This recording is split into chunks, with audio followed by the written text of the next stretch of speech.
Assalamualaikum warahmatullahi wabarakatuh. Salam sejahtera untuk kita semua. Shalom, Om Swastiastu, Namo Buddhaya, dan salam kebajikan. Perkenalkan, nama saya Ardian Saputra dengan NIM F1D1 21033. Perkenalkan, nama saya Karisma Aziza dengan NIM F1D1 21007. Perkenalkan, nama saya Yusuf Herakil Ibrahim, NIM F1D1210551. Perkenalkan, nama saya Della Alfira dengan NIM F1D1 21015 dari Prodi Teknik Pertambangan, Fakultas Sains dan Teknologi.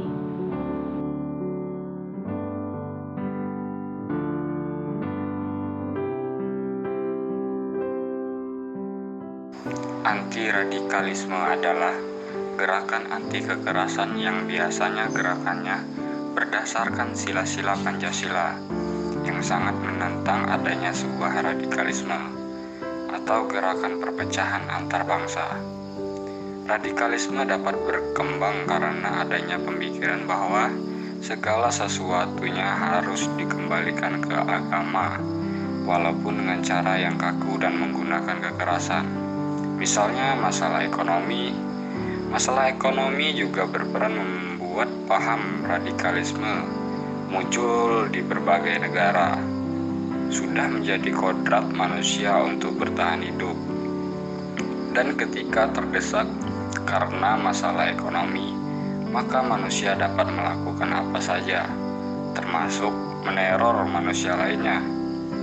Adanya pemikiran sebagian masyarakat bahwa seorang pemimpin negara hanya berpihak pada pihak tertentu, mengakibatkan munculnya kelompok-kelompok masyarakat yang terlihat ingin menegakkan keadilan. Kelompok-kelompok tersebut bisa dari kelompok sosial agama maupun politik. Alih-alih menegakkan keadilan, kelompok-kelompok ini seringkali justru memperparah keadaan. Masih erat hubungannya dengan faktor ekonomi, sehingga masyarakat kelas ekonomi lemah umumnya berpikir sempit sehingga mudah percaya kepada tokoh-tokoh yang radikal karena dianggap dapat membawa perubahan drastis pada hidup mereka. Peristiwa pahit dalam hidup seseorang juga dapat menjadi faktor penyebab radikalisme.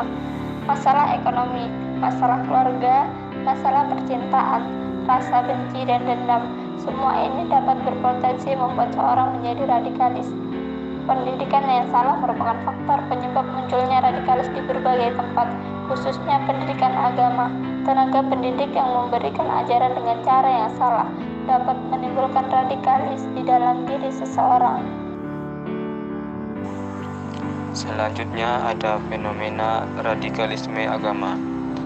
Fenomena radikalisme agama merupakan persoalan yang berhubungan dengan pengalaman inti, memori kolektif, dan penafsiran agama. Secara umum, setiap agama memiliki dua fungsi. Pertama, fungsi manifest, yaitu fungsi yang disadari betul oleh para pengikutnya sebagai manifest objektif dari suatu sistem sosial. Misalnya, meningkatkan kohesivitas umat atau ukhuwah Islamiyah. Kedua, fungsi laten, yaitu fungsi yang tidak dikehendaki secara sadar dari sistem sosial tersebut dalam memunculkan radikalisme. Dan agama merupakan lahan empuk untuk menjadi crying banner dalam melakukan tindakan radikalisme. Sebenarnya, radikalisme bisa ditindak kalau kita atau bangsa Indonesia mau saling percaya satu sama lain. Saling toleransi pasti akan terwujud yang namanya negara damai dan tentram, layaknya semboyan kita, yaitu Bhinneka Tunggal Ika, meskipun berbeda-beda tetapi tetap satu. Jadi, kesimpulannya adalah Indonesia merupakan negara yang besar dengan berbagai macam perbedaan ras, budaya, dan agama. Sangat mudah untuk pihak-pihak tertentu memanfaatkannya untuk kepentingan pribadi. Apabila rakyat Indonesia tetap bertahan dengan ego masing-masing, maka cepat atau lambat Indonesia akan berdampak makin buruk atau makin hancur secara ideologi. Maka, dari itu, perbedaan bukan dijadikan sebagai pemecah, tetapi menjadi keberagaman suatu negara dan menjadi pemersatu antar bangsa.